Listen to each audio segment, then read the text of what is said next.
कहानी है रामपुर गांव की, जहां के मर्द महिलाओं को हमेशा नीचा दिखाने की कोशिश में रहते। अरे अभी तक खाना नहीं आया, क्या मुझे एक और शादी करने की जरूरत है? नहीं जी नहीं, ऐसा मत करना, वरना मैं कहाँ जाऊंगी। खाना लेकर मैं अभी आई जी। गांव की पंचायत में भी फैसले हमेशा औरतों के खिलाफ ही रहते। मैं जो फैसला सुनाता हूँ वो भगवान की आज्ञा होती है। इस लड़के ने अपने मन से शादी करके अच्छा नहीं किया। लड़के को घर भेज दो और इसकी शादी इसकी जाति की किसी लड़के से करवा दो, लेकिन ये लड़के, इसे तो गांव के बाहर निकाल दो। नहीं नहीं जमींदार साहब, ये क्या बोल रहे हैं? ऐसा नहीं हो सकता। मेरी बेटी मासूम है, इसे अच्छे बुरे की समझ नहीं है। अरे कहाँ जाएगी ये बेचारी?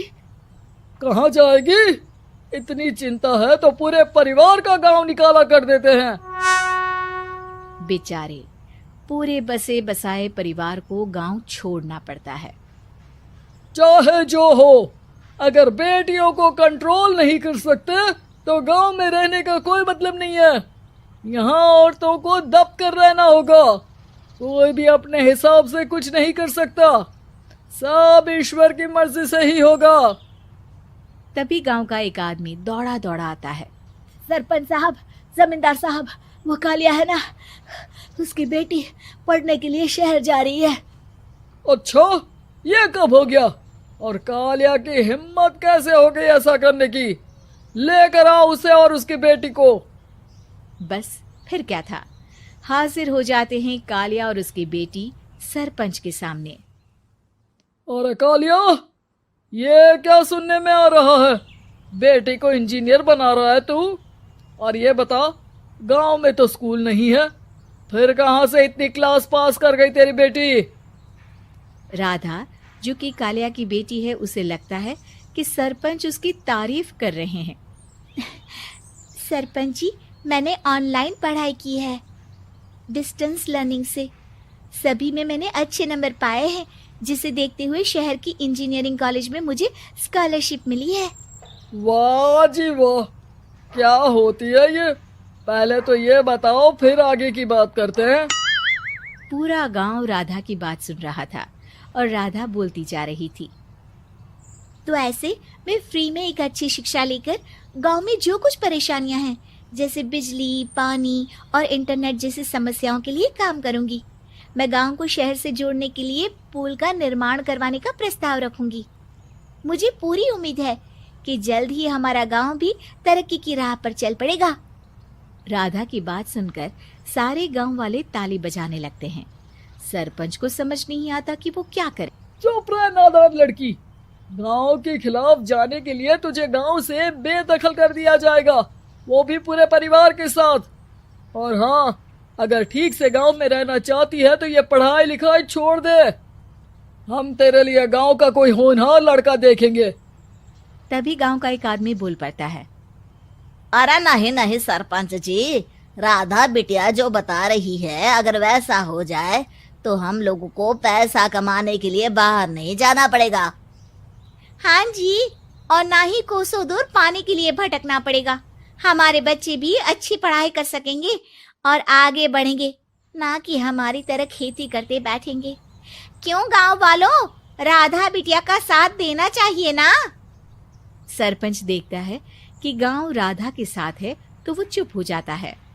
वो घर आकर अपने सलाहकार से बात करता है, जो बहुत ही चालाक किस्म का इंसान होता है। अरे सरपंच साहब, आपको बहुत ही होशियारी से काम लेना पड़ेगा। एक बार गांव तरक्की कर गया, यहाँ के बालक पढ़ लिए तो कोई ना पूछेगा आपको। और फिर ये जो बेटा और बेटी है ना आपके, इनको भी आम लोगों की तरह ही जीवन जीना होगा। हाँ, लेकिन करे तो क्या करे?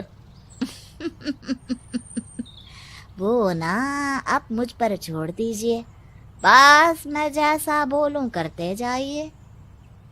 अगले रोज सुबह जब गांव वाले सोकर उठते हैं तो राधा के घर के बाहर और साथ ही वो लोग जिन्होंने राधा का सपोर्ट किया था, उनके घर के आगे लाल रंग से कल आऊंगी लिखा होता है।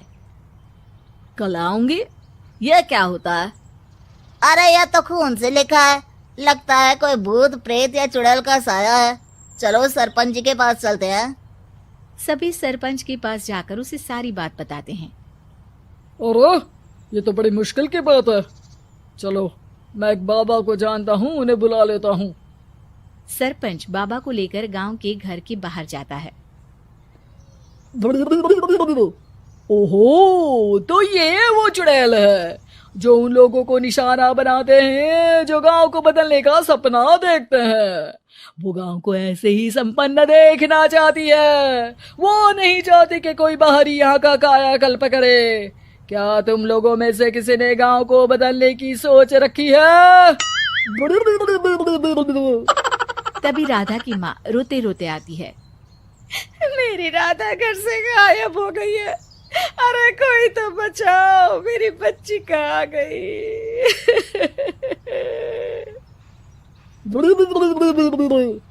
ले गई वो चुड़ैल, तेरी बच्ची को ले गई।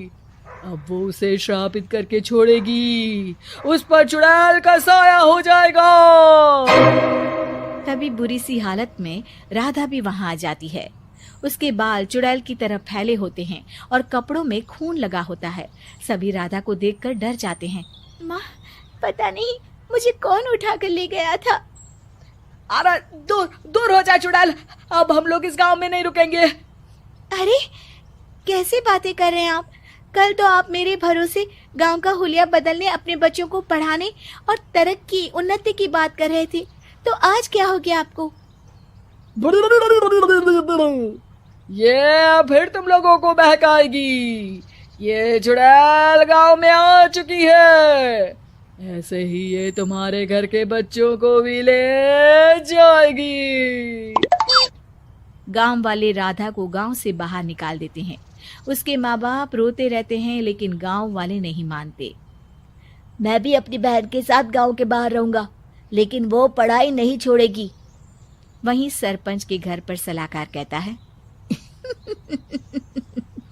देखा, सांप भी मर गया और लाठी भी नहीं टूटी। लेकिन अगले ही दिन सरपंच के घर के बाहर भी वही शब्द लिखे होते हैं।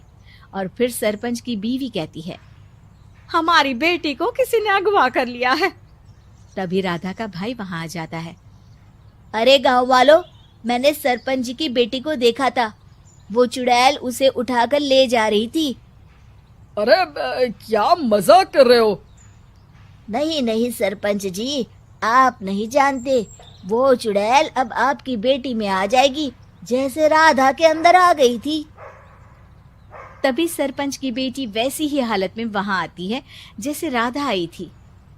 पापा, पता नहीं कैसे मैं गायब हो गई थी। चुड़ैल, इसके अंदर भी चुड़ैल का साया है, मारो इसे।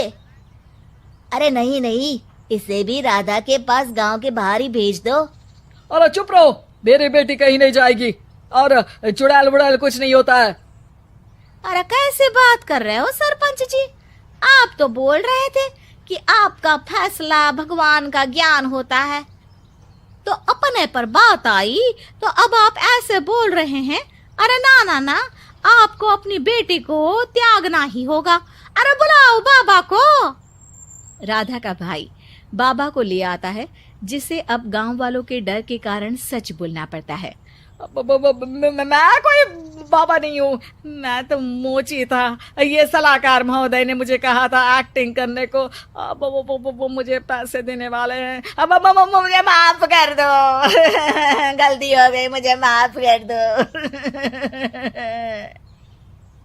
तभी वहां राधा आ जाती है। देखा सरपंच जी, जब गांव के बच्चे साक्षर होंगे तो आप जैसे लोगों की चालाकी नहीं चलेगी।